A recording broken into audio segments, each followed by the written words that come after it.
देखिए, आप सब जानते हैं कि सरकार के अंदर मंत्रियों की पोजीशन क्या है। आज तक कोई मंत्री एक भी घोषणा नहीं कर पाया है, और घोषणा कर दी है तो वो पूरी नहीं हो पाई है। एसओजी तक की घोषणा यहाँ मंत्री कर चुके हैं। लेकिन मैं आज आप लोगों का ध्यान इस ओर आकर्षित करना चाहूँगा कि जब सुबह नौहर का एक मामला आया जिसके अंदर बाईपास का निर्माण होना था, सत्ता की ताकत देखिए कि हमारे समय में नौहर का बाईपास स्वीकृत हुआ, सड़क का काम शुरू हो गया, अर्थवर्क हो गया, और अर्थवर्क होने के बाद भूमाफियाओं को फायदा पहुंचाने के लिए उस पूरे बाईपास का जो रूट है वो डाइवर्जन कर दिया, और रूट डाइवर्ट करके ये कह दिया गया कि यहाँ तो जो है लोगों का ऑब्जेक्शन है। 15 किलोमीटर की सड़क में 2 लोगों का ऑब्जेक्शन बता रहे हैं, वो भी पहले कोई ऑब्जेक्शन था नहीं, लेकिन ज़बरदस्ती, क्योंकि ये लोग विकास नहीं चाहते हैं, अपने लोगों को फ़ायदा देना चाहते हैं। इसी प्रकार से जब बात आई आमेर के अंदर अचरोल सैटेलाइट हॉस्पिटल की, क्योंकि वो अचरोल का सैटेलाइट हॉस्पिटल हमारी गवर्नमेंट ने वहाँ सैंक्शन किया था, लेकिन इन लोगों ने उस सैंक्शन सैटेलाइट हॉस्पिटल को किसी बीजेपी की विधानसभा में शिफ्ट कर दिया।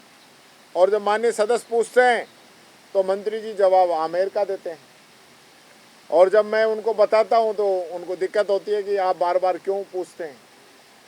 यानी कि हम पूछे भी नहीं, यानी क्वेश्चन आवर में ही क्वेश्चन नहीं पूछे, विधानसभा में इनसे सवाल नहीं पूछे, तो भाई कहाँ पूछेंगे। तो इनको हमारे पूछने से क्या दिक्कत है? सबसे पहले तो यही इनसे ही पूछना चाहता हूँ। इनको दिक्कत ये है कि इनके पास सामान नहीं है, आधा समय निकल चुका है, और बजट जो है तीसरा बजट आ गया इनका, अब कोई लेना देना तो है नहीं। आज जिस विषय पे हम चर्चा कर रहे हैं, युवा मामले, उद्योग, क्या स्थिति है, सबसे पहले तो उद्योग में ही पूछना चाहता हूँ। आप कह रहे हो कि हमने 35 लाख करोड़ के एमओयू किए हैं, तो आज तक आपने वो नहीं बताया कि 35 लाख करोड़ के एमओयू कहाँ किए हैं, किससे किए हैं। दूसरा, आप कह रहे हो कि उनमें से हमने 8 लाख करोड़ के धरातल पे उतार दिए, तो वो भी आप नहीं बता रहे हैं कि आपने धरातल पे कहाँ उतारे हैं।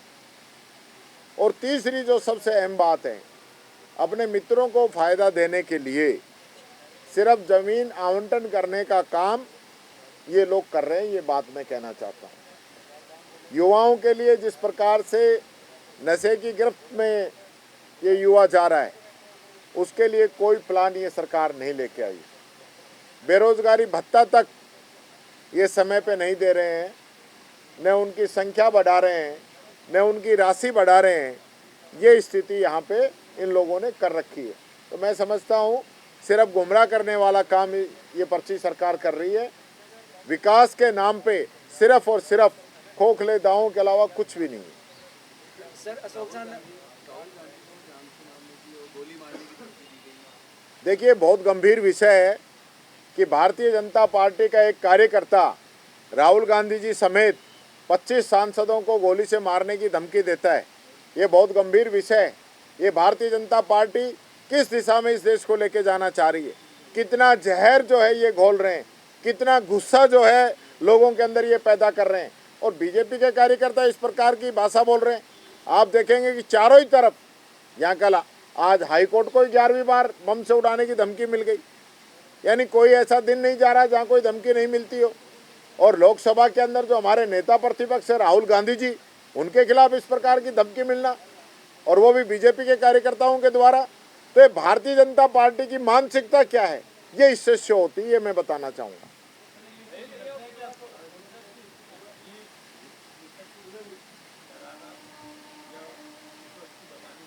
हमको इनसे डरने दबने वाले नहीं हैं।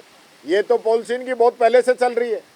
भाई, पहले तो ईडी, इनकम टैक्स और सीबीआई को लेके आए, उससे डराना चाहा, फिर चुनाव आयोग को भी साथ जोड़ लिया, उनसे डराना चाहा एसआईआर के माध्यम से, और अब इनको भी ले आए कि गोली मारने की धमकी देने लग जाओ।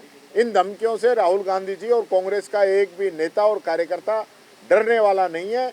आने वाला समय बताएगा, इस देश की जनता इनको उखाड़ के फेंकेगी और कांग्रेस का राज देश के अंदर आएगा। सर एक अभी सवाल जेजेएम में ईडी की एंट्री हुई और अब लुकआउट नोटिस भी जारी किया गया तो वो गंगवार के खिलाफ, तो आपको क्या लगता है? मैं ये कहना चाहूँगा, इसमें बहुत स्लो प्रोसेस चल रहा है। और भी कई बड़े नाम हैं, और भी कई सीनियर आईएएस अधिकारी हैं, उन सब पे कार्रवाई होनी चाहिए। और हम इस चीज़ से चाहते हैं कि इसके अंदर अच्छे से कार्रवाई हो और कोई भी दोषी है वो बचना नहीं चाहिए। इसके लिए सरकार कोई चिंतित नहीं है। कई माननीय सदस्यों ने, बीजेपी के ने भी, कांग्रेस के भी, निर्दलीय ने भी, कई लोगों ने इस बात को यहाँ पे कहा है, अपनी चिंता व्यक्त की है। मैं कहना चाहूँगा सरकार से कि सरकार तुरंत संज्ञान ले और जहाँ जहाँ नुकसान हुआ है उनकी गिरदावरी करा के और उनको मुआवजा दिलाने का काम सरकार करे।